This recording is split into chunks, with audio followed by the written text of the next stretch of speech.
Are live. Welcome, friends. Welcome, friends. I am DPZ. Welcome to PC Journey of the Luka Nation Network. And with me is John, the basketball card guy. What's up? Hey, thanks for joining me, John. You know, we were having a conversation before this episode aired, and I wanted to capture some of this information live because I felt like there's a lot of golden nuggets that were being left on the cutting room floor, so to speak. And one of those was we're talking about our past, and I think you and I have a lot of intersecting industries. So, you know, I was a musician and played in bands and playing music, and you were in the entertainment industry as well, in a different bizarre. Why don't you just, before we get launched into this card business, because I think, you know, we all kind of get here somehow, right? Yeah. Small world. Talk to me a little bit about your past in the entertainment industry, if you don't mind. Yeah, sure. And cards as well in that intersection. So Absolutely. A lot of passion since I was a kid. Music was one of them, certainly. And so were cards, So my first retail job ever was in a card store. I was like the night manager. I got to close up at night at a mall when I was 14 years old. So there's that part of the kind of whole business, everything, like my entire reference to the stock market or markets of a whole came from that 14-year-old job back in the day. Cards were that start, going to shows and things like that. Yeah. I went to school for communications, public relations, and business. And so my work for the last 20 years has been in the media, Okay. Working with musicians and things, producing live performance videos, working with folks on that end. Sorry, my chiming going on here. You're okay. Shows you're a busy man. Not disturb on, but yeah, it's been here. Excellent. But yeah, it's been a long journey of just kind of working in those kind of passion spots, like wherever you felt like, I feel like I'm living my childhood dream, like all the things that I wanted to do that I didn't even think could be jobs. I remember back in the day, my mom tells everybody this, but like when I was graduating from high school, they ask you, so what do you want to be when you grow up? What's your job going to be when you get out of college? And my mom reminds me of this. She's like, we asked you that question and you said, I'm going to have a job that doesn't exist yet. That was your answer to us. And she's like, and you were totally right. You've kind of made a job for yourself everywhere you've gone, everyone you've worked with, you've carved out new positions. But yeah, in kind of general summary, it's been kind of a media work, video production. I worked in new media for years. I worked for New Line Cinema early on. I got to work on websites for like Lord of the Rings and Harry Potter. Like I was there just at the right time. Got to do a lot of work with celebrities across, the board over the years. And then, it kind of all feeds into this, I feel like my life is all about communicating through video. That's kind of my knack. All the companies I've worked with, companies I've started have been kind of in that zone. And so that's when people are like, you seem like a natural fit when you're talking on your channel. Oh, you totally do. I mean, you have great, and I learned about this because I do radio work for the bank as well. And you learn about this when I was in a studio at one point with a very, very well-known producer and very accomplished. And I remember when I was singing, he'd stop me, he had this English accent. He's like, you got to have diction. Where's your diction? Where is the diction? You all these words. You got to speak the words. And I remember like being offended at first, like, oh my gosh, I was thrown off. I was totally thrown. But then as I, learned and grew, I was like, wow, diction is very important. And I was able to apply it not only to when I got into radio work, but you can apply it to every day. And when you have conversations with people and you're clear, you're distinct, your voice has got good diction and clarity. I think it just matters. I think it helps in everyday stuff. So you could tell you have it because you speak so clearly. When you do your little, stories, you're just talking. It's like, this guy sounds like he's shooting a commercial all the time. It just comes off like, hey, you come down today and you get 50% off. Come see John and I'll take care of you. It just have that sort of like, Yep. and but it's natural. It's not like fake. Right. And it's not forced. Yeah. Not forced. Yeah. Yep. Very much so. Very authentic. That's me. Good stuff. Good stuff. So, I mean, okay, you got this great personality. You can talk and look at the camera. You make great eye contact. Just this very charismatic guy. Cards. I see jerseys behind you. I see all kinds of stuff. Cards. Talk to me about, where did that come from? You said 14 years old. You're working in a card shop, right? I mean, that's kind of where you started. Yeah. What's the first? I'll start with this. You can tell me how you got into the hobby, but after you do that, I want you to follow up with the second question. This is the second question, the follow-up to the question. What's that first card you bought? What's the first card you remember being very important and having, even if you don't have it any longer? First card I remember being very important having is actually in the case back there. I did not buy; I was given it, so I'll pull it out. So all these, I have cases like part of the Yeah, part of the importance of a lot of this is actually being able to enjoy it and display it. I feel like so. correct. Absolutely. I actually have a case dedicated currently. If I have my keys, I can't even take it out. I don't have my keys on this case. That's okay. But it's a Mickey Mantle card. Actually, it's not even basketball. So my dad collected cards when he was a kid, and like many kids who have that story, collected 1959 to 63 Topps baseball cards. And like many kids, his parents threw out the majority of the cards that he had. Lucky for him, there was one small shoebox with a few of his favorites that remained.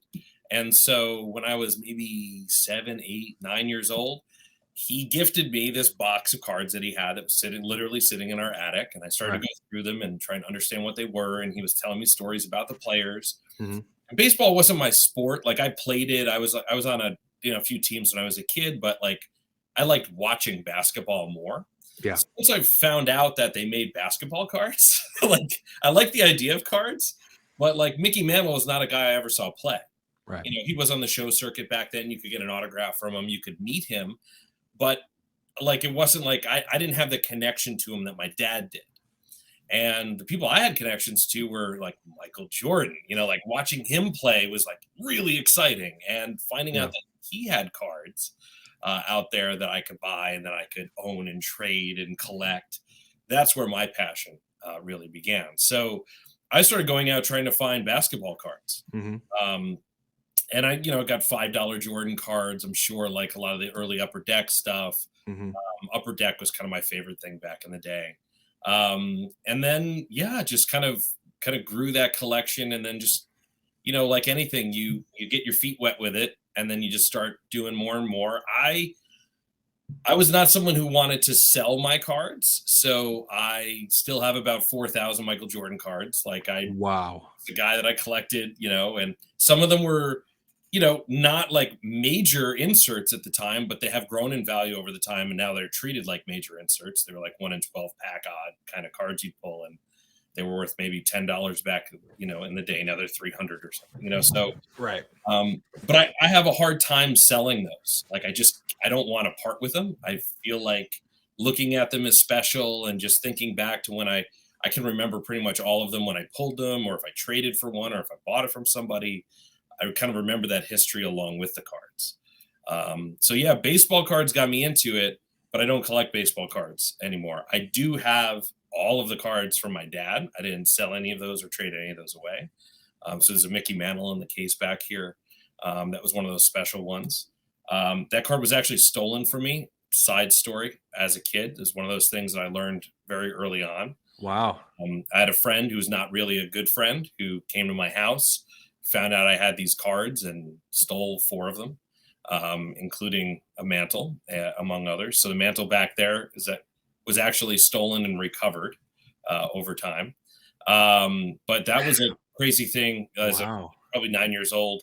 Finding out that one of your friends, would steal from you, just because something's valuable, and then brag to other friends about the fact that they stole it from you. And that's he's not a very smart thief.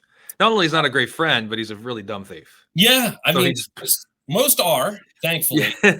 Yeah. How did you retrieve it, if you don't mind me asking? So it was probably 6 or 7 weeks later. He had pointed the finger at a number of other people. There's a kid who lived across the street from me, who was a couple years younger, whose father was very much into collecting as well. Sweetest kid. There's no way that kid would have stolen it, but he was like, maybe he took it. I bet he took it. He's probably took it, But 6 weeks later, the kid who actually did steal them was over at a friend's house. The two of them got into an argument, and it ended in that friend calling me out of spite for the other kid and said, "Hey, he stole your cards." And I can tell you exactly where they are. And so, an awkward conversation between two mothers, my mom and this kid's mom, led to the retrieval of them, because she's like, he would never steal. And it's like, well, what is he doing with, a 63 mantle? Where else would he have gotten it from when my husband had one that was okay? Awkward. That friendship was over pretty quick. But it was one of those things that one of those things that I always felt like it hurt really bad for like 6 weeks losing it, especially because it was something that my dad gave me. And it was like, yes, it had a monetary value to it, but like it had such an emotional value. And like, Right. I felt like a moron for losing it. Yeah. And it was one of those, I hate losing things in general, but something like this that was like barely even mine. I didn't feel responsible, and I was always a responsible kid. And so there was a lot of emotional things that tied to that. Mhm. So like my feelings on stealing at this point, like if I see someone steal something, if I think something's being stolen, like I very much voice that because I just feel like it's one of the conscious things that people do that there's no reason for them to do. Exactly. So, Yeah. It's disgusting in a way. No, I mean, but there's a connection for you. So in that connection, I want to explore that a bit more. I want to explore your connection, the emotional connection to cards and how they make us react emotionally and psychologically, and why it's difficult for us to either lose cards, sell cards. You talk about something that's very interesting. You don't sell cards. There's a lot of never have. There's a lot of us that do, and now we're dealing with, how do we mitigate that, or what are we really doing? Is it really a business? Are we just hobbyists? Are we just trying to color up into another card? And so some of us are kind of growing and learning through that and go, okay, I don't really want to have a business in cards. I just want to collect them. And one of the reasons why I thought about this show is like, I want to start talking about the stuff we're actually keeping, the stuff that's staying with us, the end collector.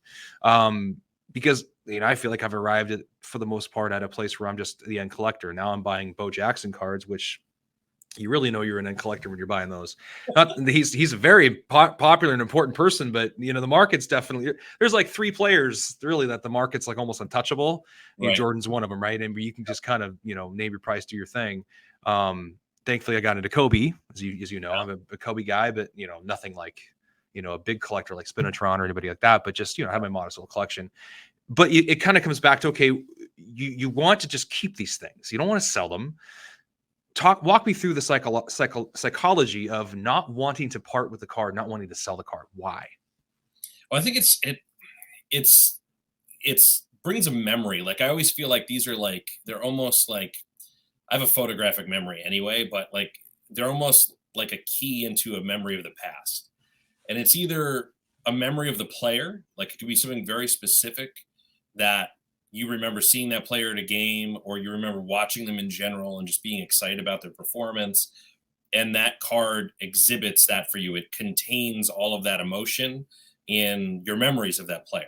Mm-hmm. In other cases, it's the memories of how you got the card. So in the case of like the Mickey Mantle for my dad, I have no connection to Mickey Mantle. I didn't watch him play. I don't have an emotion towards that, but I have an emotion towards the fact that my dad had these for years. And they gave it to you. The attic crunch, right? Yeah. And then he gave them to me. So there's that connection to my dad within them. That's that piece that's like, wow, like it's special, very, very special. Then there's just like times that you would trade, or things that I wish I had this one card on me now, but I did a trade with Jimmy Kentucky Roadshow back at the trade night in Kentucky that I went down for a couple months ago. And it's a beautiful card. I haven't even shown it on Instagram yet. It'll go up eventually. But it will never leave my collection, and he felt the same way about what I had traded him, like there's that aspect. So sometimes it's remembering the time that you had. It signifies like something. In other cases, there are cards that actually contain something historical. I got this card today. So this literally first card we'll show today. Good. And since you mentioned Kobe, it's appropriate too. But this is a Kobe card that came out of a Father's Day pack. Oh, wow, look at that. Right? That's beautiful. You got the Nike swoosh on it. Yeah. Cracked ice. I've been watching this one. It was on eBay for a while. And there's, it's sorry, looking at the camera. It's hard. Yeah, I know it. It looks good. Wow, cool looking card. Really cool looking card, right? So this card sat on eBay for a while, was not attractive to a lot of people because a lot of people didn't know what it was.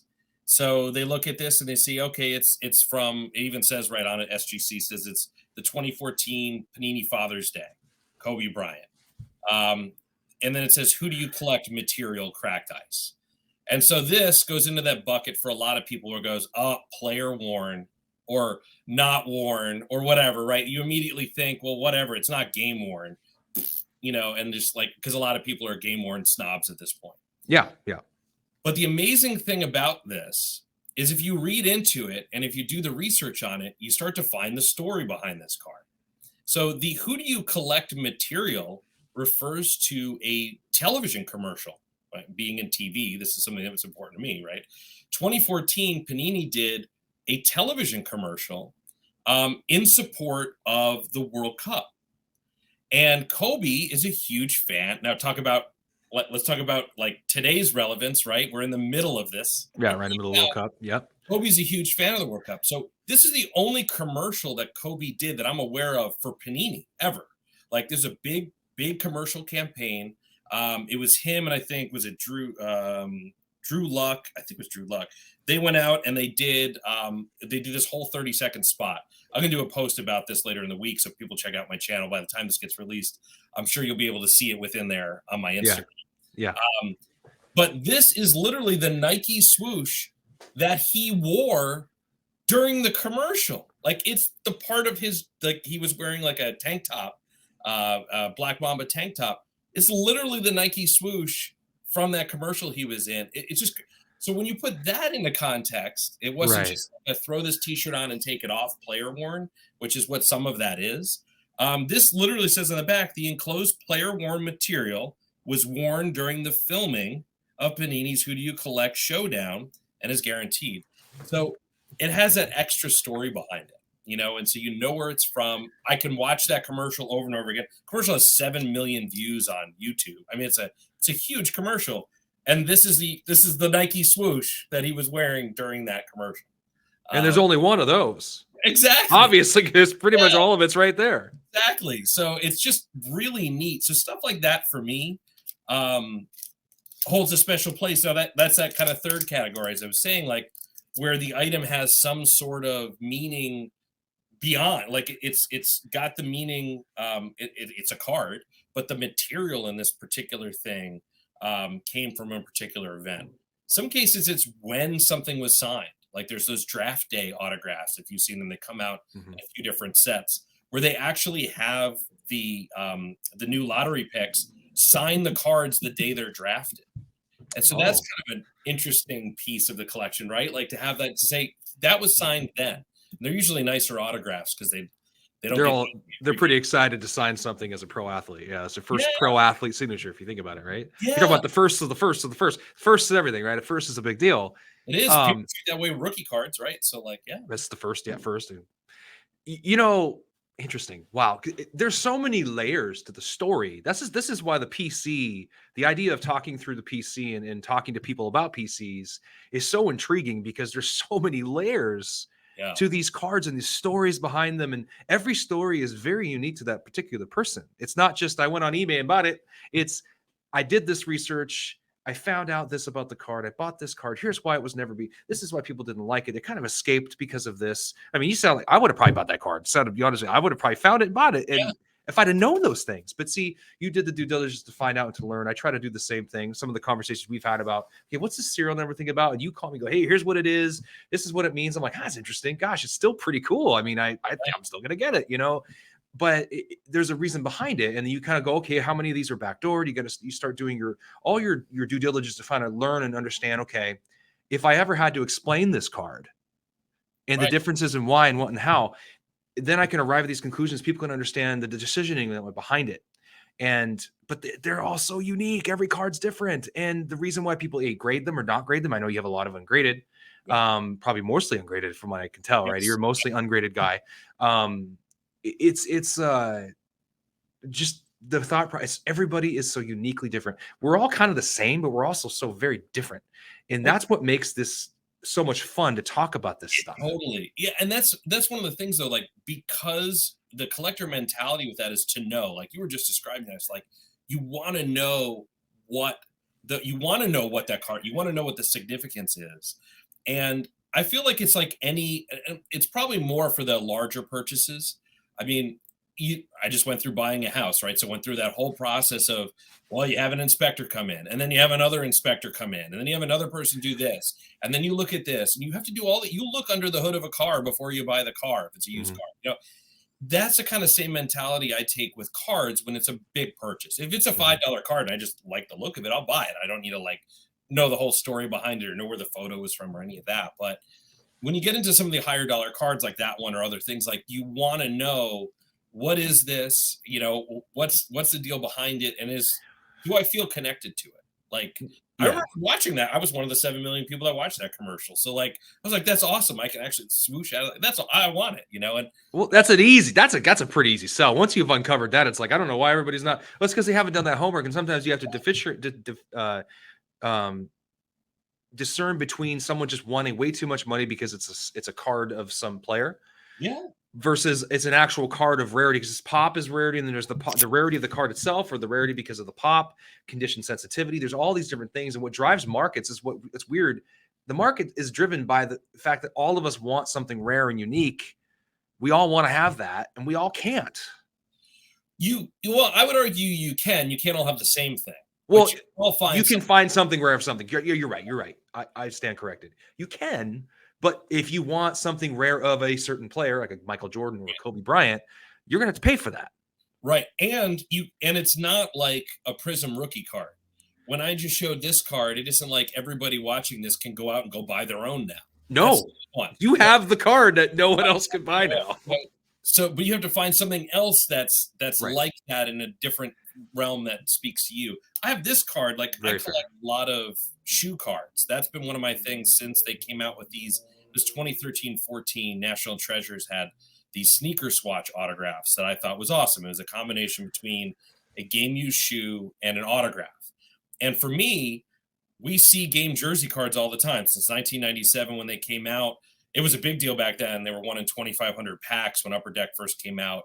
And man, did I want one of those. I traded for a Tony Kukoc back in the day. I held on to that card. That's another story we'll get to in a minute, actually talking about releasing things from your PC, since you had mentioned that. But this particular card fit into that sneaker set where it has a piece of the sneaker, it has an on-card autograph, and the shoe pieces are really rare. They have so many game-used jersey cards now. So many, because a jersey you can cut up in so many pieces, especially with basketball players. They're super tall. You know, you get a lot of fabric. Yeah. Whereas the shoes, they get like one pair of shoes and they cut it up for a set. So they're making very few. So this particular one, this particular year, this was 2016-17 Immaculate Collection. It's a Dennis Rodman. And they only made, I think they made 10, and then maybe like they had 1 out of 3 or something. They had less than 20 total shoe cards that they made of him that year. And this one was the first one. It was number 1 of 10. And the cool part of it is you can see the patch there. It looks like a basketball. Mm-hmm. It's actually the logo. It's like this tornado basketball logo that comes from the back of his shoe. It's the logo from the shoe. Wow. And this to me was like, I saw this and I was like, I need to have that. I mean, it spoke to me. I actually have a pair. He's actually wearing the shoes down there. I actually have a pair of those shoes that he signed for me as well. Wow. But having the matching patch that actually comes from the logo from that in a card, like, it's just, I needed to have it, you know? And so this card, I purchased this card for $80. I was offered probably 3 or 4 months after it, $1,000 for it. I still have it.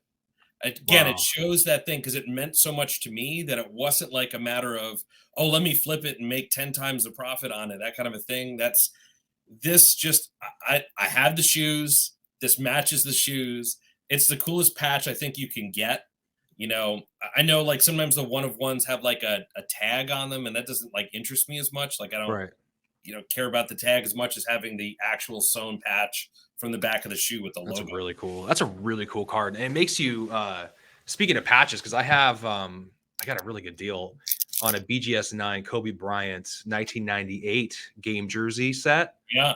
The gold one, the gold patch, the one in 2,500 packs, I think it was 98. That was his first patch. There's the gold and the purple, but the gold one is much more rare. And I got that for the screaming deal, the BGS 9. It's like that, but it's not autographed, and it's the gold one. Yeah, but it looks amazing. Like just, I mean, I got his pros and prospects. The first I talk to Eric Myers, Holy Hustle, about this all the time. Like, Yes. I always go to him like, "Okay, which is this, Kobe?" Oh man, he's got some of the most unbelievable, and he's done some of the most unbelievable like Kobe set collecting, like mini sets, like just He has he is like an unbelievable wealth of knowledge of that. And I got talking to him like, "Okay, how about this one? It's his first, patch auto, the pros and prospects in 2000, and then I got a ultimate collection one. So I'm kind of like I geek out on those early ones, right? The early autos, they're pretty neat stuff. But yeah, the patches, 97. You got the Griffey, which I have that 97 upper deck, the original. It's a PSA 7, something exciting. But the fact that it's still pretty flipping rare. There's not very many of them, and it's so iconic. The story behind the card itself is what makes it so neat, right? It's like you look at those cards, you're like, I could never sell those. Those are like pieces of history, like for collecting.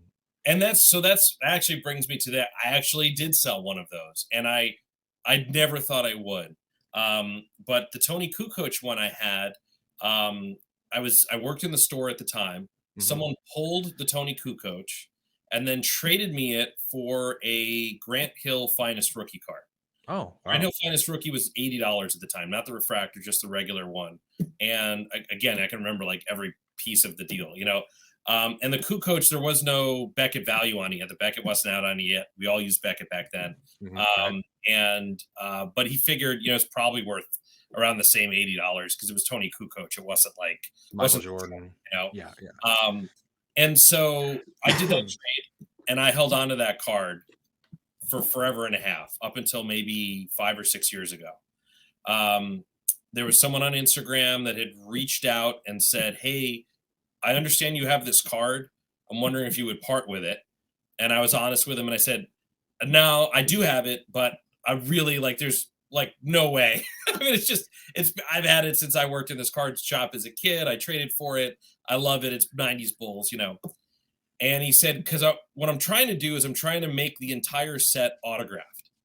And I was like, wait, what? And he's like, yeah, I'm trying to get them all and get them all signed. And I was like, well, how are you going to get this signed? And he said, well, there's a Tony Kukoc signing coming up. And I said, and do you have other ones of these signed already, like other players? He's like, yeah, I got Iverson, I got so and so, I got so and so. I said, can I see? And so he started sending me pictures, like this is the one I got signed there, and this is the one I got signed there. And so he had like half the set. Like, I mean, think about that. Like we were just talking about, like how rare these cards were, how iconic. Oh, He's yeah. not gotten these cards, but then he's gotten them signed. Like, right? Like just mind blowing. So my attitude totally changed. And my attitude at that point was, and I said, look, I called it the card story. I treat these cards like they're people in a lot of cases, but I said, like, that card has been sitting in my safe. It's been part of my collection since I was a kid. The story of it, the card story, was the trade, was seeing it get pulled out of a pack and then trading for it. It doesn't have much of a story past that. Like, it's been a blank era. It's been the band that hasn't released a record in 20 years, right? I mean, like, it's just kind of on pause. This guy could get it brought to Tony Kukoc himself. Wow. Tony sign it, and then it would continue in its story to be part of the entire set signed, which I don't think anyone has ever done. Like, this guy is taking on this impossible task. I have to do this. Like, it's what's right for the card. That's what it felt like to me. And so we came up with a totally reasonable price. I'm trying to remember what it was now. Actually, I think it was $400. Someone reached out to me afterwards and asked what I sold it for. And I told him, and he's like, I would have given you 3 times that. And I was like, but I wouldn't have sold it to you. Like, I mean, Yeah, there's a very distinct reason, and you didn't take advantage of somebody. You could have just you could have held the guy to the fire if you really wanted to, because he needed it. exactly. And And that's you're ethical. You don't do that. Yeah. no, and that's like I really wanted to see. And what happened? He got it signed. He sent me a picture right afterwards. And then I met him at the National a couple years ago, and he had it there. I got to see it again. We took a picture with it. Again, so we got that connection going, and I got to see he brought the whole set that he's been building. So I got to see and experience. I think Wow. like selling him that card was my ticket into being a part of that story, and so now I feel like a part of his journey with him. And I helped him actually. I was working with Beckett at the last National, and he was there and wanted to get some of them slabs. So I helped him get through there and introduced him to the folks there. because I wanted them to know too, like this guy's putting together an impossible collection that, and Beckett's really starting to focus on collectors, the mentality and the idea of like creating these big collections and what some of these guys that have been with the brand for so many years are now doing. So they love meeting folks like that too. And so it's just great to make that connection as well. But it continues the story, and it's allowing, some collectors to help other collectors, and we can all help each other. So many layers. I mean, it's such a cool story. And it sort of intertwines. It's like this, like baseball. I'm a big baseball guy. It's that the romanticism of baseball to me is like just everything. My grandfather played for the Yankee. It's just so much history in my family of baseball. And we talk about the hobby, the connections that you gain, the relationships, the experiences, these stories about how you're helping other people complete sets and collections. It would be really difficult to explain that to some just real capitalistic person. Like, you just should have just maximized your profit on that. You could have admitted it. I'm like, yeah, but look what you did for this person. I mean, how does that not make you feel amazing? And it all comes back. And right. But more importantly, you feel good. $100 extra, I wouldn't be talking about it today. It wouldn't have left an impact on my life too. Whereas it's been years now, and I still think about this. Like, that's really cool. Like how great this is and what he's working towards. So, and see, these are the kind of stories we want to just keep talking about. There's a lot of conversations about a lot of the market going up and down, people losing money, people leaving the hobby. And that's why I love the timing of this. Doing this right now is so important and critical, in my opinion, because this is the time to do it. This is the time to reinvest into this hobby. Go listen. No, this is for people that want to stay, and maybe teach some people that are kind of having thoughts like, do I really want to stick around? Like, yes, you do. Look what we could do. Look at the kind of things you can accomplish, how much fun you can have, the relationships you can forge and build. And look, I can understand if people came in with the investor mindset and they see money's leaving and they're worried about putting too much money in. Totally understand that. Yep. Put less in. Put what you're comfortable with in. I made, it's funny, it happened right at, I don't know if it was the right or the wrong time. I would have maximized my collection probably had I had a different mentality, but probably 2.5, 3 years ago, I said, I'm not going to put, I had such a large collection. I said, I'm not going to put more money into the industry, into this right now. I'm going to trade. And so, or I'm going to sell off certain cards. So for the most part, as you know, I don't sell too many of my cards. But if I've got 6 Damian Lillard autographs, I can pick one that I feel like either is overvalued in the market, like I don't value it the way the market does, so I can let it go, or one that might be the lowest value that I just don't like as much as the other 5. So that's what I started to do to fund the other things I was buying. For the last few years, I haven't put any extra money in. I've literally just been playing with my inventory, basically trading it and or selling it in order to get into other stuff that I like even more. So I'll give you a really cool story since you kind of had a part in it. I've got a good friend of mine. He's a Major League Baseball pitcher. His name is Marco Gonzalez, and he's godfather to my twins. He married my cousin. Just a tremendous, wonderful man. He's just a great guy, and huge Kobe Bryant fan. Just a Kobe Bryant fan in general. Loves everything about him. And I bought a Kobe Quick Start. I think it was the 98 Topps Quick Start card from you, and you sent it to me, and I sent it into SGC to get graded through Luka Tiger. They had a little deal going, and like they took it and graded it. It came back like an authentic. So I was like, okay, it came back authentic, which is odd. I was like, I thought it was in pretty darn good condition, but it shows you how hard it is to get a good grade on a card. Yeah. It came back authentic, and I'm like, you know what? I really want to keep this card. It's just really cool. I'll give it to my son, or I'll just keep it anyway because it's just a gorgeous card. And I was like, no, I'm going to give it to Marco. Marco loves Kobe so much, and this is such a cool looking card. I sent it to him in the mail, and then he sent me this picture a few days later going, this is the coolest thing. He just thought it was the neatest thing. How awesome is this card? How gorgeous is it? Just the color, it looks like a refractor. It looks like a super fractor. It just has the really neat, the aesthetic is just awesome. And he just loved it. He still has it today. It's a card he owns and possesses that you just sold on your website. I went there, perused, bought it, graded it, gave it to him, and just kind of passed it on. I was kind of hoping, get into cards, brother, get into cards. I don't know if he'll feel and he'll actually get into cards like that, but he still just loves Kobe, and it was a neat deal, and it was kind of cool to pass that on to him. See how that all works. It just, you never know, and I don't know. The hobby is a giving. There's an ability, there's an opportunity to give in this hobby that really allows you to continue to spread the good karma, the good, just good energy and positivity. And I just want to, you want to just keep focusing on that stuff, right? Those stories, the romanticism of that story, all these stories, it's so cool. And it gives you that sense of community. And I think most human beings want community. They want to feel connected. Totally. So this hobby is beautiful when it comes to that. You can really connect. Yeah, there's all the negative, and it does exist like anywhere else in the world. You almost want to understand, why is it existing? Is it the gatekeeper mentality? Like, I've been here for a long time. Like you've been here for a long time. I'm a guy who's been here for 3 years. You're treating me like family.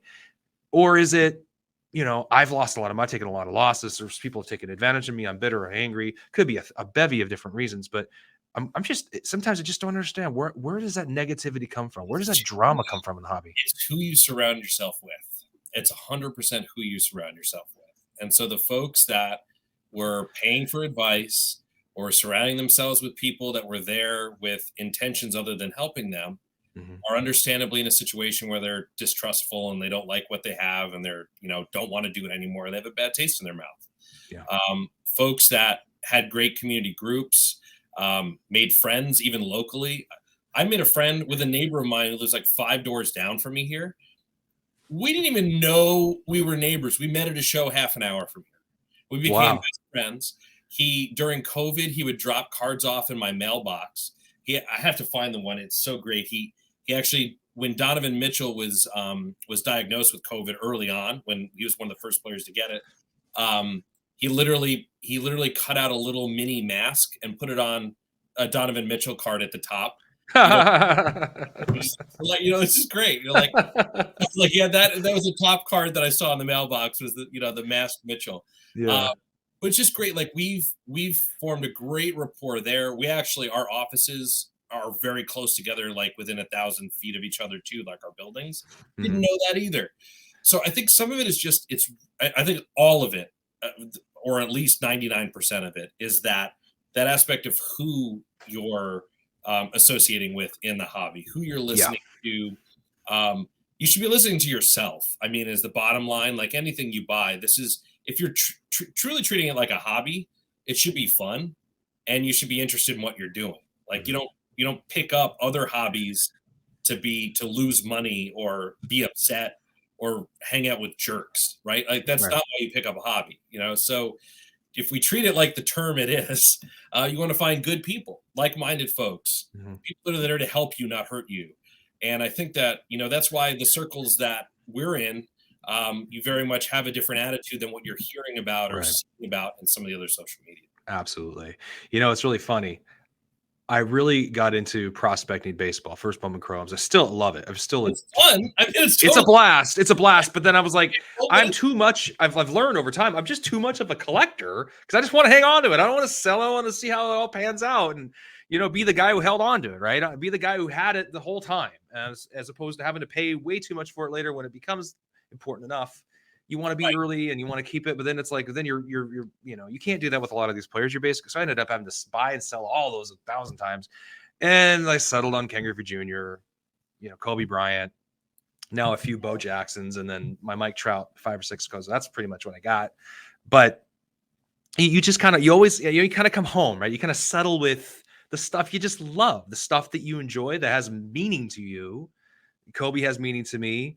Obviously Ken Griffey Jr. being born and raised in Seattle, Pacific Northwest person here, like he's the guy. That was easy. I remember because, and this is going to dovetail into our next question for you, because it came back to me. I was going, okay, I have all these slab cards and you have a lot of cards and I don't have as many, which is fine. I mean, we all have different levels. We've all been doing it. I don't need as many as I have, so you're better off. Yeah. It's all relative, man. I mean, everybody, you've been collecting a long time and you probably paid like half as much for half the cards that I have, because you've been doing it for so long. And so like, and I've sold a lot of stuff at a loss just to kind of get to that collection. But I remember going through it and I was like, you know what?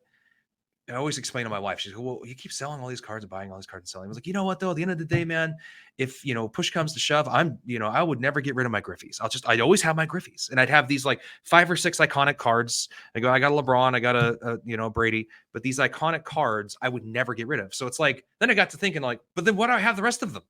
What's the point of those? Like, do they have any meaning to me? Because only these ones do. And then I was like, well, I kind of want to add some more to the Griffies.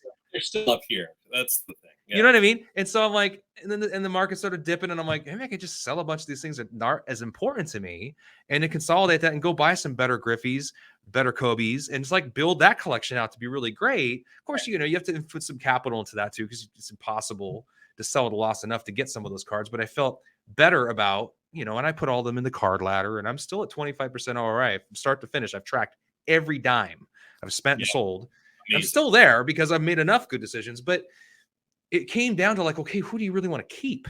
You know, as a collector, you kind of pare it down to the people that mean something and the cards that would matter. And I go on Blowout and do all this due diligence, talk to all these different people. What's the story behind this set? Go to Cardboard Connection. It's almost like the due diligence is almost the most exciting part when you're looking at a card. It is. And I think the best measure, and I've done this a little bit recently, and it might work for you too, is to, if you're looking through and you forgot you had a card, it probably means it didn't have that much of an impact on you. You know, it did at the time. You obviously had a reason you picked it up, but I'm finding stuff now that I'm like, when did I buy that? Oh, right. I bought, okay. I totally forgot I had that. It probably with your memory too. If you forget about it, boy. I know there's a lot of cards, but it's, I mean, I don't even know how many I have at this point. So I track, so I started a database years before Card Ladder and all these other technologies, about 16 years ago. I coded my own database on a website and tracked all of the cards that I was buying and any of the cards that I let go of as well. Mainly, and I have barcodes on everything. So like any of my cards, like on the back of all of them, I have these little barcodes. Interesting. So I can scan them at any time and get the whole history on the card. I can know what I spent, who I bought it from, all of that kind of. I have a whole thing recorded. And it helps me, like, I'll remember most of the details, but it helps me in the minutia of it later on, you know, in case I do forget. And so, yeah, tracking that stuff like you did, like you are now, it was vitally important. A lot harder to do then because no one else is building the system. Like, so I literally had to build this from the ground up. And I do have the barcoding thing that other systems don't currently have, which is helpful to me because, like, if I'm going to a show or something, I just basically scan the barcodes and I know what cards I have on me for insurance purposes and otherwise as well. So it's like there's a safety piece there too. But even just for me to know, like, you know, if I'm bringing a long list of stuff, I can check a sheet and know exactly what I spent on it. Mine are all Excel spreadsheets. They're not sexy at all. It's just an Excel spreadsheet and my limited Excel. That's basically what my system is. It's just, it's kind of just ugly numbers. It's no frills, but makes sense to me, but it doesn't probably wouldn't make sense to many people, but right. Yeah. But you can't go back otherwise. That's the thing. Like, you can't, like, if you forget what you spent, and it's actually really important too, even on your taxes, you know, because that's the piece too. Like, if you start selling stuff, then you need to know what you spent on it. Correct. Some sort of record that you can go back to for that. You know, you don't want to be, you know, paying in your tax bracket on 100% of what you sold without taking out what you spent. Or in the case of if you're selling something at a loss, you know, that sucks. But at the same time, all right, well, at least that loss can come off of some of the other stuff that you made if you're keeping track of everything. So you got to keep track of, you talk to your tax professional, keep track of everything. That's what I do. Then that's the main reason I did it, because I wanted to make sure I had a cost basis in there, and I knew eBay's great. I sell pretty much on eBay. That's, I mean, 99.9% of my stuff's on eBay, and they track all of that. They got all my. They're really brilliant at that. They're still. It amazes me that even with all of the tech and with all of the stuff happening, if you ask the average person how much a card is worth, they're checking the eBay comps, and it's incredible to me because it's not eBay's intent. You know, well, I'm talking about eBay tracking your sales and what you paid in fees and all of that jazz. I keep track of my cost basis because I have to, but eBay still has it. I can go back and find it if I really had to, because it has my purchase history. It goes back quite a bit. So anyway, carry on. No, same here. I think they go back 3 or 4 years on the purchase history. I print it every year to make sure that I have a hard copy of that too, but which is a good advice. That's actually really good. I'm going to do that again this year to make sure I cover my bases with my taxes. A PDF is what I do. I output like the full printing as a PDF, and then I just store that, put it in the cloud, because that's something people don't realize if they've only been in the industry for 2 or 3 years. eBay doesn't keep those records for you forever, you know, as a buyer. So you definitely should before the end of the year. As soon as June 1st hits, they knock a year off of the records there. So that's a good tip for people to kind of jump on as well. Great idea. Great But yeah, idea. it's just yeah, sorry, it was like an aside, but it just amazes me that so many people look to that as, and I have to do it too, like when I'm doing deals with folks, because it's just the primary determinant of what the value on a card is these days. And the truth though is, if you go to a show, in Boston, the Jason Tatum cards are going to sell twice as high there than they would in Washington, you know, like, so you're like, this is the part that people, that when they're just looking at eBay aren't understanding. They assume that like, oh, well, the comp would include somebody that was from Boston bidding on it. Yes, absolutely. But there's different emotions that are there when you're buying a card in person than when you're buying it online, which also leads to some of that too, the Kobe that I had mentioned earlier, that card, without holding it in hand, you don't realize how cool it is. You don't get to see the swoosh as much. You just see it. Right. You just think whatever. And I think that's part of the sad part about so much of the sales as a whole being done online. I don't think we all get to experience the cards in the same way as you do when you hold them. There's a reason that when you're at a show and you see a card in the case and there's a price sticker on it, you still ask to see it and hold it before you buy it. Because that up close with the card, you can actually see some nuances to it that make you feel like, wow, I need to have this. You know, it's a pretty special item. Speaking of being up close with those cards and holding them, let's just pretend, for the sake of you have to exit that house pretty quickly, and we're assuming that your family are out safe and everything's good. Your animals, anything of importance in that sense, obviously preclude cards. But you grab cards. You can only grab 10 to 12 of those cards to leave. What you can carry up close and holding in your hand. Yeah. Which cards are you grabbing? It's probably, I would say, some of the in-person autographs that I've gotten. That's something that I've done a little bit more recently, now that there are some signings and stuff with folks. The Grant Hill that I showed earlier. Very cool. Met him and got this signed, which was just cool because it's on such a classic card that did not come signed out of the pack. There was no signed version out of the pack. It looks like it came that way, though. I know. It looks like it came that with a matching color and everything. I mean, that just looks gorgeous. This was a marker choice piece that took a lot of time and thought, you know, to put into it. The other piece that's even more important than this to me actually is back here that I would probably grab. He signed at the same time. This was the promotional card that they're trying to get in there. Oh, sorry. Oh, here it is. Yeah, I see it. Wow, it's that 96 EX 2000. Yep. And so this was one that they did. This is the commemorative first edition. They actually write down, there were 3,000 made. They sent them to stores. This was the store display. This was the store display in the store that I worked in. Oh, wow. He gave it to me. And obviously I had Grant sign it down there in white paint pen. Meeting him in person and getting this. Now, the crazy story behind this, just as a quick offshoot, he signed this. It was a book signing in New Jersey that I met him. Totally by chance. I bought 2 books, and I was like, I'm going to bring 2 items and see if I can get 2 items signed. I don't know if he'll do it. We'll see. He showed up to the signing 30 minutes early. When have you ever heard a celebrity shows up early to the signing? So I was like 5th in line. They started the signing up. There were other people there. They had like shoes and jerseys and all sorts of stuff. Again, don't know what he's going to want to sign. The nicest dude. He spent 2 minutes with me chatting about stuff. He was an investor in a company that I had advised for. So we had this kind of corporate relationship a little bit there. We both had some equity in a company together, but we had never met, you know, so this is the first time I got to meet him. And I told him the story about this, like the fact that I had this from the store that I worked in as a kid. And he's like, I can't believe you kept that all these years. So he signed it in the white paint pen. And then he signed the books. He signed the card and then he signed the books. And he put one of the books on top of this.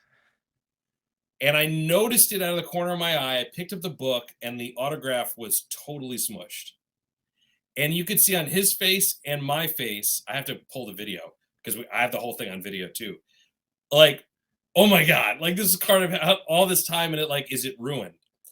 His immediate thought was, do you think we can wipe it off with a tissue since it's smeared?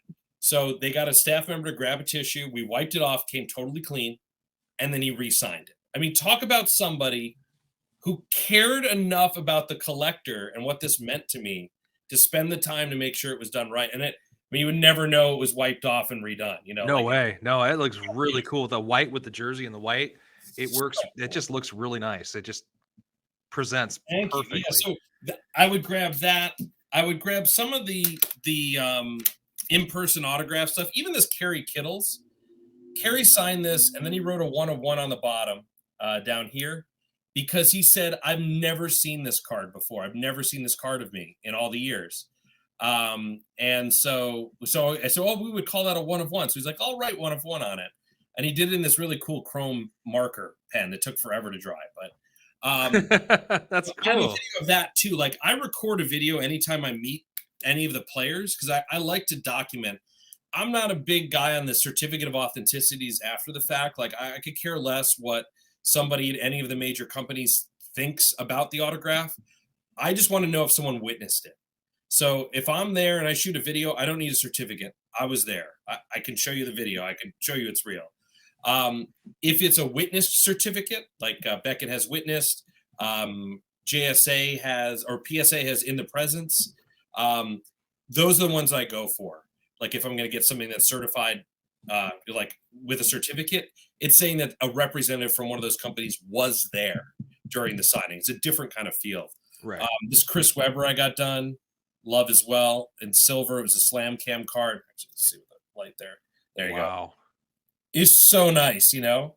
And he was an autograph like was so hard to get back in the day. He didn't sign in very many products. So those are ones I grab. Any of the stuff that's like in-person autograph. The biggest rookie card that I have that I would grab, even before my Jordan rookies, would be this Kobe.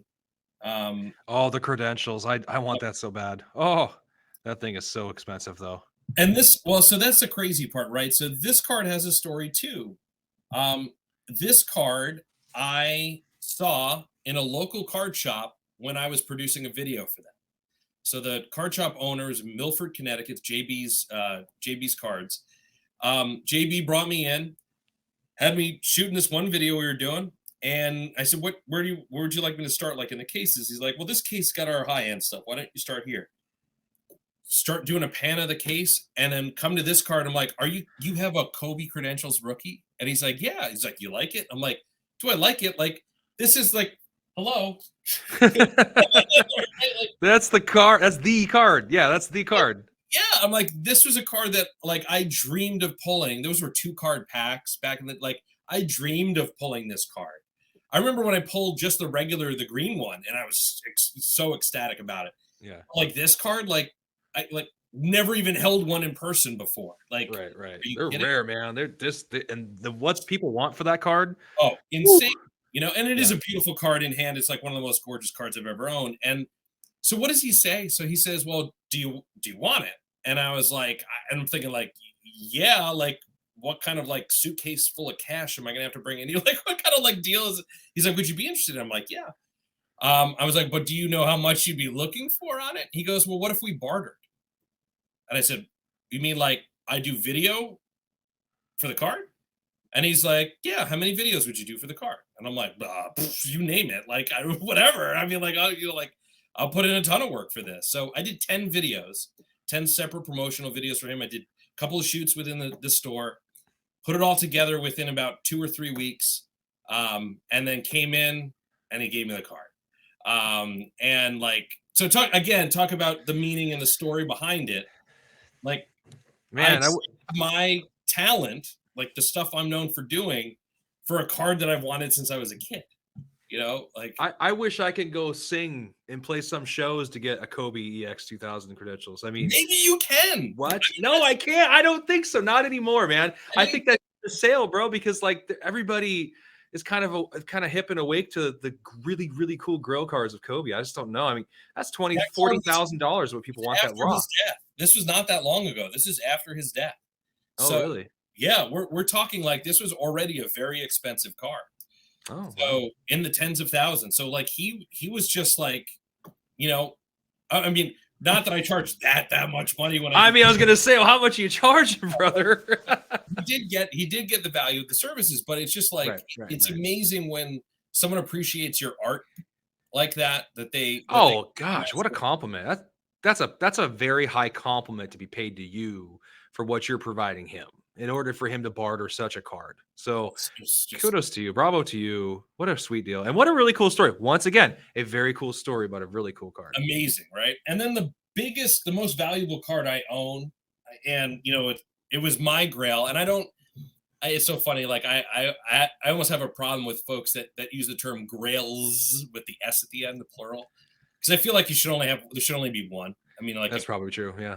like there should be one card, and this was always it ever since the first time I saw it, and I kicked myself for not purchasing it when I had the chance, and I kicked myself again when I didn't do it, and then finally a gentleman I knew that had, believe it or not, 5 of them, was willing to make one available, and I just jumped on it.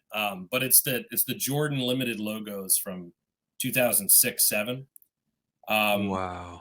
It is just, I think it's one of the most beautifully designed cards ever. I love I just love the design and the Whew. layout, his smiling face. I actually have another couple of cards that use that same image. They reuse a lot of images Yeah. over time. Interesting. Well- That is a gorgeous. Wow. Look at that. Wait a second. Hold up the block, man. How big is that thing? I know. If people get really nervous when they see that. See the screw down, but it's crushing the card. I know it looks like a newer one that's not pushing on the card. It has a black insert that's 130 130 point that goes in between. Got And it. so the card is nicely nestled in there, where it's similar to a mag. It's not being crushed. It's not being held on the front or the back. But you can see, like, it makes it like a museum piece, the way that it's done within there. Oh, that's It just awesome. looks like it's kind of floating, and it's just a really And I got to talk about this. Like, and we'll talk. Well, I'm going to talk about this more in future episodes. But how we present your cards, how you display them, how you protect them, is so important. Especially when you have I put all of my cards in slab mags. I don't know if you've seen those before. Yeah. Love those. Very I spent probably too much money outfitting every one of the cards, and that was another reason why I was like, okay, I use that logic to go, all right. If I'm not willing to put my card in a slab bag, which costs $25 per, right? You get the right one. Yep. Then why do I own it? I mean, it has to be something that's worth putting in one of those. Is some of the logic I use, which kind of gets silly because then when I'm never going to buy another card again, that's kind of silly. Right. So let's remove that logic. But I still love the way they protect the card. You can display them with a little less concern. Autographs, early Kobe autos, I'm not going to put out there, but you can have a little bit more peace of mind worried about UVA rays and light and all that. That was a big consideration, because you'll notice, like, I do have autographs in the case here. And my friend Jimmy, Kentucky Basketball Cards, Kentucky Show, big proponent of putting stuff out and enjoying it. And after seeing some of his space, I was like, I need to be enjoying my stuff more. Keeping it in a box, keeping it safe, keeping a safe deposit box, keeping it in a vault, that's miles and miles, hundreds of miles away from you. You're not enjoying it as a collector as much, and if you're getting to that point. I'm not doing a vault thing anymore. Like, I've experimented with that a little bit, and I just feel too far away from the cards. Yeah. I want to be able to go and visit, even if they're not on site, like, you want to be close enough that you can visit it. So yeah. No, it does, but it doesn't, because you put a lot of energy and care into these things, and you love them, and they mean something. You want to open them, just look at them on a Thursday night. You can't do that when they're vaulted halfway across the country. So exactly, and so a lot of the consideration in this room and the design of this, like, I can show you some of it, because this camera actually does come off. So, like, I have these black curtains that go across the whole side of the room here. They are blackout shades. There are windows here, but they're totally blacked out. You can see the window a little bit there. Right. So you black them out so you don't get that. I'm in the middle of, like, packing up in here because I'm moving shortly. But so some of that aspect was like, I wanted to block out the light. And then the lighting that I have overhead here, all of these, even though they look like they're like these halogen kind of lights that you would expect to see, they're actually warm tone LEDs with no UV. And so the only lighting in this room is non-UV light. That's great. I mean, you're doing it right. I mean, I don't have that configuration. It's But totally dark otherwise. You know, like right.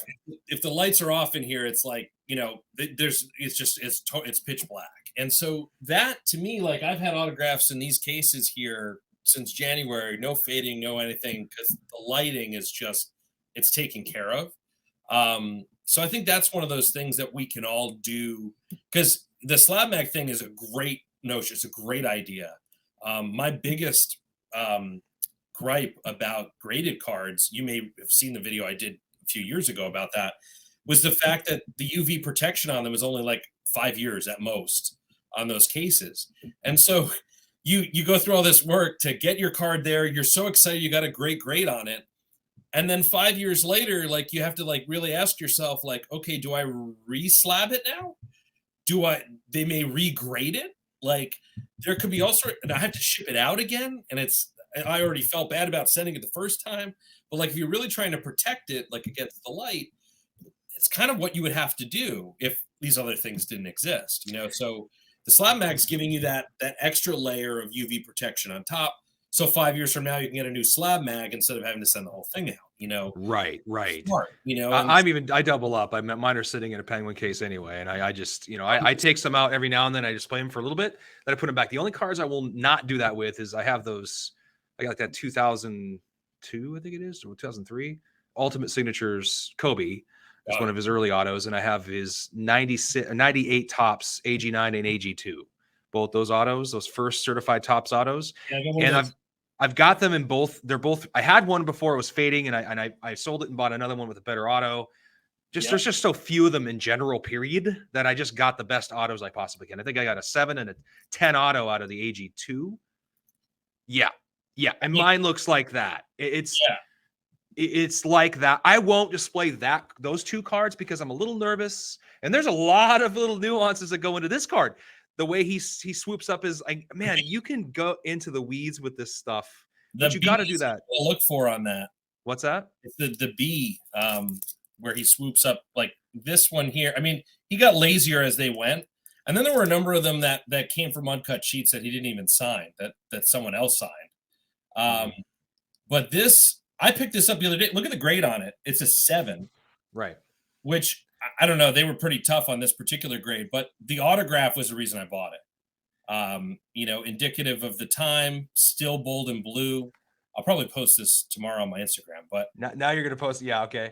I'm going to look real quick here and see if I can yank up on Instagram, on Card Ladder, my two, because I just obviously took photos of them for the collection.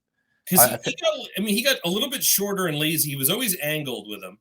And on that particular set, like that's the other thing too. Again, and you know this with me, but like you have to research this stuff before you buy it. Like, correct. You know, and there's a lot. Like Ovation was the one that was maybe 1998 or 99, where there are more fakes than real ones at this point, as far as I can see. Where a lot of them got out without autographs and then just got signed by somebody else who was, penning it on. Let's see if I can present. I might be able to present. Share screen. I mean, I bought this at the Philly show this past weekend. This is a new purchase for me. I wanted one of these for a long time because, as you know, like that was his Tops. It's like his first. He'd done Bowman before, but this was his This is his first individual. Let's see if I can show you. Bowman's Best had an auto. There you go. Yep. So this is his 98, his AG2, much better. Yep. Obviously, it's faded more navy. You get the navy. I have a couple of his that are navy like that as earlies. But you can see the angle on it, which is right. Yeah. And that B, can you zoom in on it? I don't know if you can zoom in on it or not. I don't think I can. It's a little notch. I could show you on mine too. Like it's this little notch right there before the E. It's the B up to the E that he did. And you'll see it. It's there. You have it. Yeah, it's right there. That's super important because that was at the time what he was doing. He was pronouncing the B. In the future, he does like a sideways hit. And those are the idiosyncrasies that you look at. So here's the AG9. I got an auto 10, 7 on this newer, but this one looks totally different. See that to me looks actually suspect. Totally honest. Because it's got the newer B. Kobe, even with the certified, huh? Yep, because they will sometimes not sniff out when it took place. The 2 is right. The 2 has the correct kind of angling and everything. That's the newer, and it's the newer K too.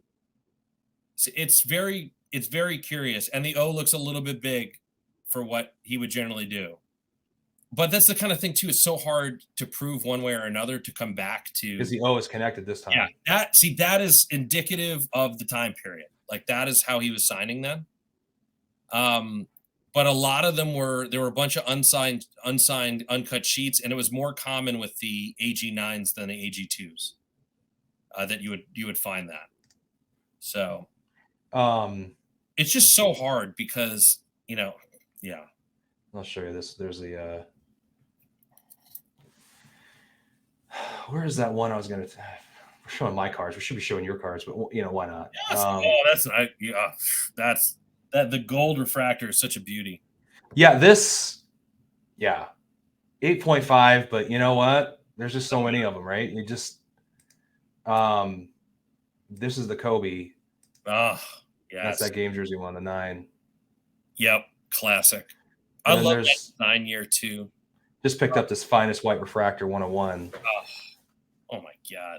Look at that. Yeah, I lost out on a refractor, and I had to do it. Then I got this is the one I have. It's a 101 9.5. It's a junior version of that Kobe.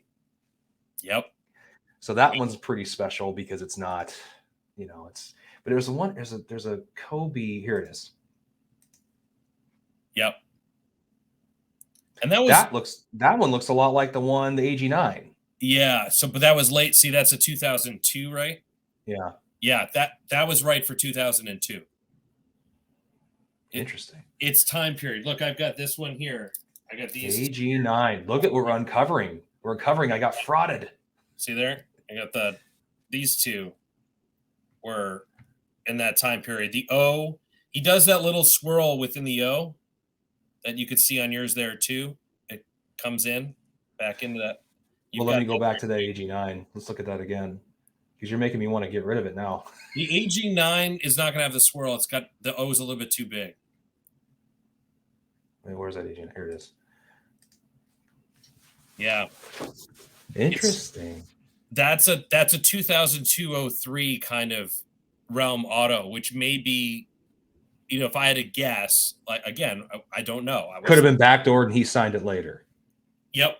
Like it could be any number of things, but it was not, I would guess that it was not signed in 1998. Like that would be my best guess. Interesting.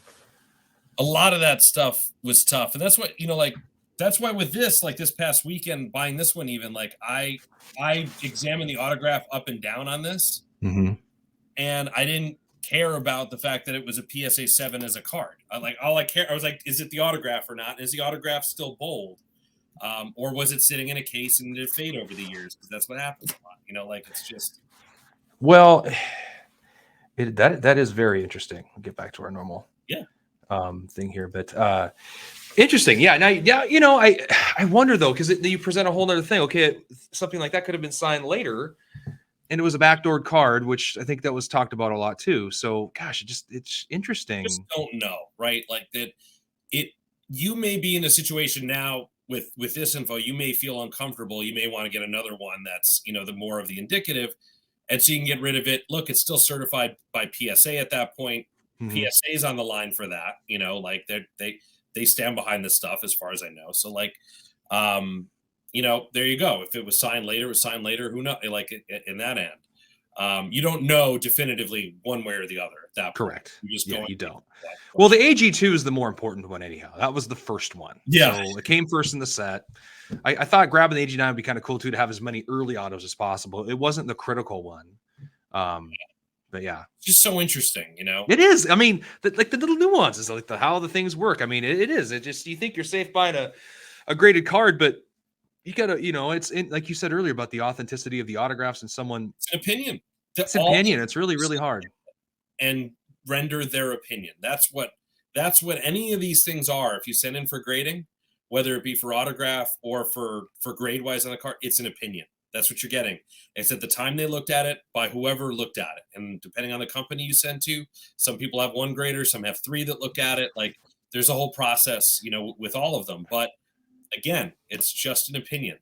And so, if you, that's the reason that I keep most of my stuff raw. If you really like what you have, if the condition on it is good enough for you, what does it matter what if someone else grades it? That's how I always feel.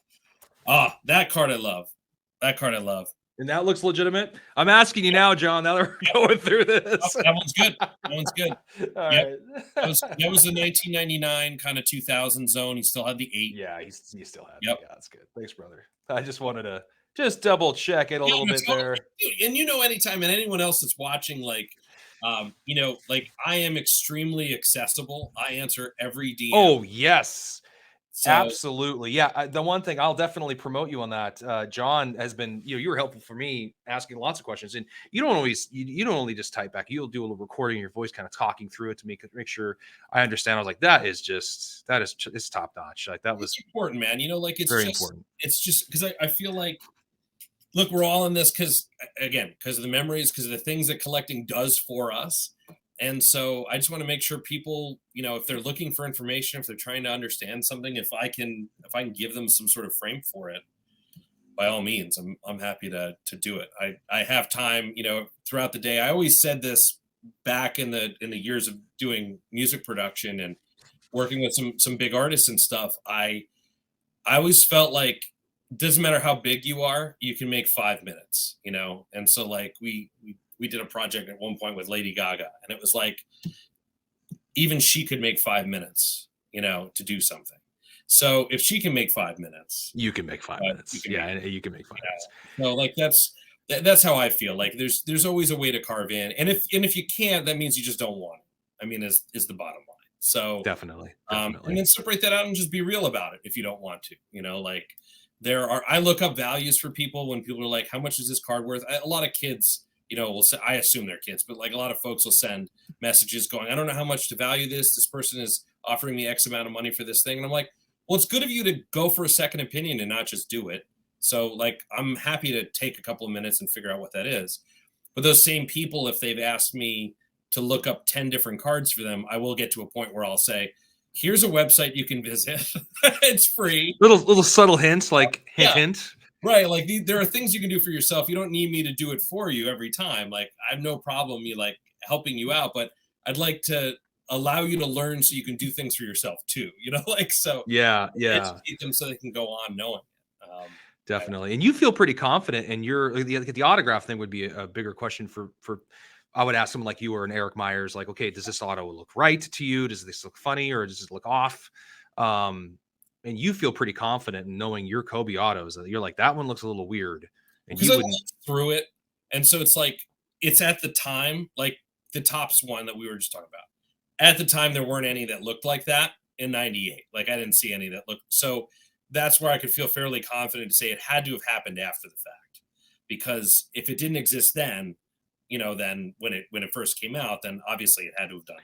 And you wonder, like, so let's like walk down this road just a few more minutes because I'll let you go. Yeah. But walk down that road. Okay, so let's pretend that we don't know for sure that auto is that auto from that era. How many people are going to actually know that? Because it is authenticated, right. And it's probably his authentic signature, but it may not be from that pot. Which the ultimate, inattentive collector I am, I'll be like, well, it has to be when he pulled the pack. It has to be all because I have legitimate cards of his autos. I don't want to have just some suspect one in there. Right. But then again, I'm also like, well, it's still autographed by him and it's still his autograph. Right. Theoretically. I mean, it looks a lot like other autographs. It does. Right. So just looked at that autograph, not on the card, not knowing where it came from, you would say that autograph would pass authentication. Absolutely. I mean, and it got a 10 because it was so nice. Yep. It got a 10 because it was so nice because it looks so fresh, which indicates also that it could be. Right. You just don't know. Yep. Interesting. So it's like you can sell it or keep it, but it diminishes the value because it's not autoed on the pack pulled card. Right. In my opinion. Again, I'm just in another opinion too. I mean, mine is coming from that historical zone, but that's my opinion though. Yeah. But I mean, it could be, I had a post earlier today on Instagram. I'll show you a picture of it just because it was so hilarious. I was at the Philly show and I saw this card in a case and I was like, you got to be kidding me. This is a Luka Doncic. Oh, And Lulu. I saw that. I saw that he before has he an came on. E now on the end of that one. What on? We all know the Lulu with the U. This one's got an E at the end of it, you know? What's It's going on almost with like that a one? Kobe E, actually. That's like a Kobe kind of E going on there. What Yeah. on earth is that? You know? So look, I mean, and that one's probably authentic. He just probably wasn't, you know, I would assume it's on a Panini sticker. The rest of the auto looks fine. He is probably just thinking about something else, you know, and signing a bajillion of these stickers and screwed that one up. And then no one from quality control or himself, he didn't scribble it out or take it off the sheet or whatever. It ends up on a card. So So you just don't interesting. know, you know, like it's. Yeah. No, it just all those little nuances, right? All these little nuances. How's your grading company going? So these days, I know you guys are really busy. You're probably busy with the. Oh, we're crazy over there at the grading. Yeah. Yeah, no, we started grading NFTs last year. New venture for us. NFTs. We're gonna have some great announcements this coming year too, I'm sure. I know. I hear Cage has a lot of NFTs to grade. He's a huge NFT guy. It was, you know, it's funny, like the great part about that, other than the fact that a lot of people thought it was real, Because it looked very real, my friend. it did. It was very Yeah, convincing. part about like, you know, having to boil your cards and give it away. I thought that would be the point at which people would go, I don't, you know, maybe that's not. And then people just were like, sign me up. Sign me up. I Right, gotta it's all boil my car. boiling water. I think this is great. This is kind of And sending them out to PSA, I'm just gonna boil them. You know, like what? So, this and has gotta work. crazy. So I planned that for April Fools 2 years ago, Oh and man. it just so happened that PSA basically shut down all of their services 2 days before April Fool's Day. Yeah. Like, you got to be kidding me! Like This is so perfect. you know, and Oh and man. Darren Rovell, who had seen my April Fool's joke from the previous year, which was a Luka and Luka's mom autograph, topical for what we just saw too. Yeah. Was like a dual one of one card that I had gotten in the mail, quote unquote. He loved that. He had reached out to me. That's how we kind of kicked off our friendship. Was based on that original joke. He's like, "Look, if you do a joke next year, I want to be in on it." And I was like, "Cool, yeah, it's fine. I probably will." So, so 2 weeks before April Fools, I had the whole site. I had built it already. I shot it over to him, and he was dying. And he was like, "Look, do you want me to interview you? Do you want me to be a part, be a collector? Do you want to interview me?" He's like, "Whatever, let's just do it." And we shot this 8-minute long video over Zoom that was just, it was totally off the cuff. There was no rehearsal, no script. We just, you know, just completely improv the whole thing, and just kind of based it off of the website it already built, you know, that talked about it. And people just, they just wanted something else. People, it filled a need in so many categories of like the tech grading, which is amazing to see what's happened since, right? Now we've got a few tech grading companies involved. Tag is one. Arena Club, which I have the Derek Jeter piece back there from. I did some video work for them for their launch and stuff at the Dallas show. Very cool. Like, and then it just like, it's amazing to see like some of the elements from that people, you know, as funny as they were, like it was baked in reality. Like I wanted to make it like a dream sequence. I always felt like April Fool's for me wasn't about like, haha, gotcha. Like that, that wasn't the aspect that I, it's something that takes you somewhere different. Right. Yeah. Like, I like what Google does most of the time. Like they change up their Google Maps and have some weird stuff, or they're just doing something that's entertaining and fun and less of a gotcha thing and more of a, oh, wow, that's kind of funny. Like it's, you know, and that's what I really wanted to do with the grading company stuff. And I think the best part of it was I had an email sign up when people were wanting to submit. And that day there were 22,000 people that visited gradingco.com. That viral. We had 40,000 people watch the video online. It was crazy. But we had about 1,000 people sign up for the service on the website. And every one of them that signed up got an email from me immediately that said, "Hey, we would all love this to be real, but it's not. You know, it's April Fool's. I'm sorry to say, because I like a lot of these elements we would love to see." But then it was immediately not like, haha, got you. haha, it was more, it spelled out right there, like, you can be part of the joke. Take the portion of this that you thought was the funniest, make a post about it on your own social media and get more people to check it out. And that community aspect of it, instead of like ridiculing someone for falling for it, quote unquote, it was like, you're part of it. Like, this is awesome. Yeah, it was funny. Like, it was funny. It was, I mean, I love laughing. Laughing is good for your soul. It's good for your health. You got to laugh. And anytime you can get that big of a chuckle out of it, it's just, I don't know. You're just spreading positive stuff, man. That's really cool. Well, John, I'll let you go. You've been so awesome. Thank you so much for taking the time to talk, helping me identify and uncover a interesting Kobe autograph out of my collection. Did not expect that to happen, but I'm very grateful nonetheless. I hate bearing bad news too. Like, oh no, it's not bad news because it's still authentic. I just, it's probably not going to fit for me just because I'm like you. I really want it to be. I do all that due diligence.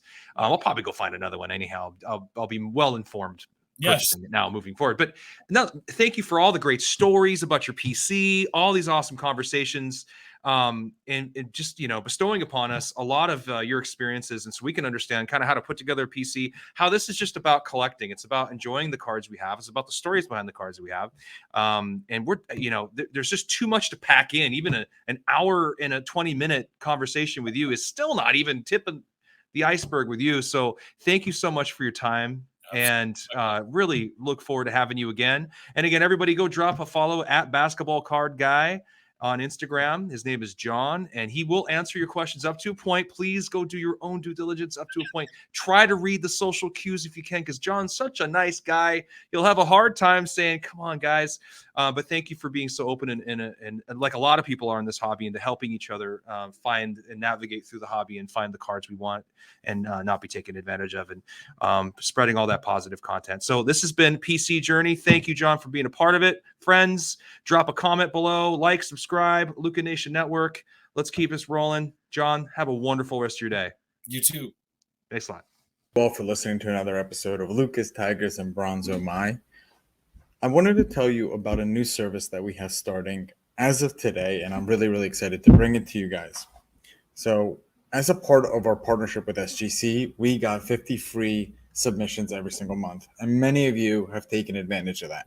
And it's amazing that we could have the opportunity to 650 episodes, 675 episodes in, to go ahead and give back to our community. As people were sending those cards in, they asked, can we send 5, 10, 20 more cards to you guys? We'll pay for it, but we wanted them graded with SGC. You guys know SGC is turning cards around in 13 to 14 business days, have incredible customer service, and their secondary market values are going up day after day after day. And that's exciting for the hobby and exciting for the grading landscape. So we didn't want to just rush into it. We wanted to do it right. And what we did was I relocated here to Boca Raton, Florida. I opened up a P.O. box maybe 5 minutes away from SGC, and I will be hand delivering and hand picking up the cards. So you don't have to worry about anyone else touching your cards. It will be me, and I will update you every step of the way. So here's how it's going to work. I'm going to personally pick up the cards from a P.O. box, prep them, new card saver, new penny sleeve, and deliver them to SGC every single Tuesday. Why Tuesday? Well, it lets the stragglers over the weekend come back through on Monday and gives me a day to prep, and it basically gives SGC the entire week to work on grading those cards. Once your cards pop, only then at the end of the process will you be paying for the service. It's $25 per card, simple as that, and the turnaround times have never been faster. We're hearing right now 13, 14, less than 20 business days. So there it is. 9170 Glades Road, number 135 is the P.O. Box in Boca Raton, Florida, 33434. 9170 Glades Road, number 135, Boca Raton, Florida, 33434. Of course, you could shoot me an email or shoot me a text anytime, and I'm always available. Many of you already have my email. It's iamandrewgoldberg@gmail.com. or my cell phone number, 215-519-9154. Reach out with any questions. I could walk you through the process. I've hopped on the call with quite a few of you, and I'm happy to do that. Love you, Luka Nation.